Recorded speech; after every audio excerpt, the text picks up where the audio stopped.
최근에 한 수강생이 낙찰을 받았다고 너무 감사하다고 연락이 왔습니다. 현재 대출은 다 알아본 상태인데 과연 대출은 얼마나 나올까요? 그리고 세금 감면으로 80만 원을 아꼈다고 해요. 어떻게 이런 혜택을 받았을까요?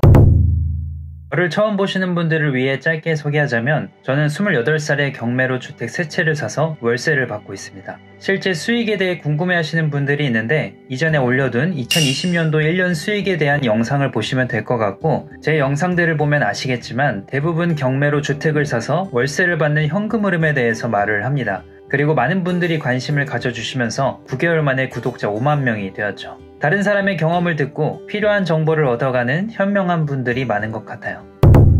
최근에 한 수강생이 낙찰을 받았다고 너무 감사하다고 연락이 왔습니다. 제 유튜브 채널을 통해 경매라는 것을 알게 되었고, 감사하게도 저의 수업을 들어주신 분이죠. 처음에는 주택 소액 투자를 위해 공부하다가 실거주할 주택을 경매로 낙찰받고 싶다는 생각이 들었다고 해요. 그리고 인천에 있는 주택을 낙찰받으셨죠. 좋은 가격에 낙찰받으셔서 정말 축하드리고 아름다운 여자친구분이랑 결혼까지 한다고 하셨는데 이 또한 진심으로 축하드립니다. 현재 대출은 다 알아본 상태인데 과연 대출은 얼마나 나올까요? 그리고 세금 감면으로 80만 원을 아꼈다고 해요. 어떻게 이런 혜택을 받았을까요? 아마 제 영상을 보신다면 경매에 관심이 없는 분도 굉장히 도움이 많이 될 거라고 확신합니다. 실제로 경매 투자자들을 보면 저처럼 투자 목적이 아닌 실거주를 하기 위한 집을 경매로 사는 분들도 많습니다. 그냥 부동산 가서 알아보고 사면 되는데 왜 굳이 경매로 첫 집을 살까요? 경매에 대해 조금 알고 있으신 분들은 아시겠지만 경매 시스템을 이용하면 시세보다 싸게 살 수 있는 장점과 대출을 많이 나오게 할 수 있는 장점이 있기 때문이죠. 물론 귀찮은 게 싫고 돈이 많은 분들은 부동산을 통해 거래를 하는 게 좋을 수도 있어요. 저에게 낙찰받았다고 행복해하시며 연락이 온 수강생의 집을 한번 보겠습니다. 대출 금액은 조금 이따 뒤에서 알려드릴게요. 인천에 있는 주택으로 2017년식이고 12층에 있는 한 호실입니다. 평수는 18평이고 방 3개, 화장실 2개, 거실, 확장형 발코니가 2개나 있습니다. 확장형 발코니로 인해 평수보다 훨씬 넓어 보일 것 같아요. 아내가 될 분이랑 둘이 사시는 건데 이 정도면 방 크기가 꽤 넓다고 생각합니다. 저 같은 경우 가족 5명이서 12평에서 살았거든요. 감정가는 2억 1,500만 원으로 나왔고 유찰이 3번 되면서 가격이 1억 초반까지 떨어졌어요. 수강생이 1억 5,051만 원을 썼고 입찰자는 총 5명이었습니다. 2등은 1억 3,600만 원을 썼네요. 2등 가격은 솔직히 상관이 없고 자기가 생각한 금액에 낙찰받은 게 중요하죠. 1등 가격을 쓴 수강생이 낙찰을 받았습니다. 자, 이제 제일 중요한 대출은 얼마나 나왔을까요? 제가 계산해봤을 때는 1억 1,000만 원 정도 나올 것 같았는데 추천해준 법무사랑 다른 법무사에 물어보니까 1억 2천만 원까지 나온다고 합니다.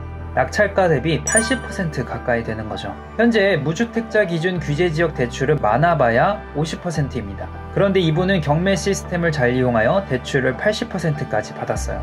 물론 무조건 대출이 많이 나오는 건 아니니까 주의하셔야 합니다. 예전에 어떤 수강생이 제 수업을 듣기 전에 유튜브에서 경매 대출은 90%까지 나온다는 말만 믿고 경매로 아파트 낙찰을 받았다고 했었어요.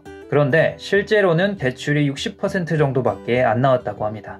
다시 돌아와서 집을 사면 취득세라는 세금을 내야 해요. 와, 근데 이분은 취득세를 이것밖에 안 냈네요. 원래는 무주택자일 경우 낙찰금에서 1.1%를 내야 합니다. 그러면 1억 5,051만 원에서 1.1%니까 165만 원 정도 됩니다. 근데 이분은 82만 원만 냈다고 해요.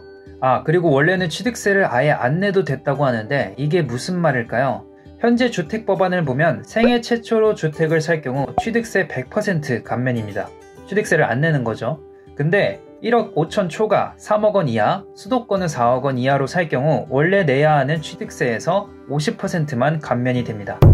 이 수강생은 현재 살고 있는 임차인과 명도 진행 중입니다. 명도를 효율적으로 하기 위해서는 전략을 잘 준비해야 해요. 제가 요즘 심리학에 관심이 많아서 공부하고 있는데 어떤 말을 해야 할지, 어떤 방법으로 협상을 진행할지 저의 경험을 바탕으로 알려드렸습니다.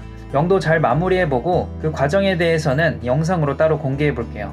제 이야기로 여러분이 조금이나마 간접 경험할 수 있도록 도움이 됐으면 좋겠고 본인에게 맞는 투자법을 찾는 과정에서 참고용으로 활용됐으면 좋겠습니다. 앞으로의 이야기가 궁금하시다면 구독 눌러주시길 바랍니다. 감사합니다.